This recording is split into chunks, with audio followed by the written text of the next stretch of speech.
Hivi Wakristo mimi nauliza samani, lakini nauliza tu hivi, nyie mtu mpaka aitwe mtume, yani huyu ni mtume, waga mnazingatia nini?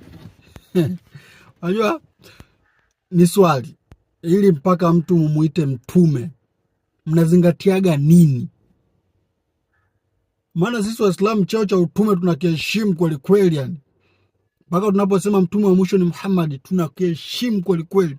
Sasa hivi Wakristo, mtu kuitwa mtume mnazingatiaga nini? Mbona mtu kazaliwa tu wapi, kakosa tu maisha, kasoma chuo, maisha haelewi, mimi ni mtume. Kafanya hivi na hivi, haelewi maisha, mimi ni mtume. Kapita huko kazulumiwa hivi na hivi, anaenda kwenye Ukristo, mimi ni mtume. Maprofeti ni wengi sana. Sasa mniambie Wakristo mnazingatiaga nini kumpa mtu cheo cha utume?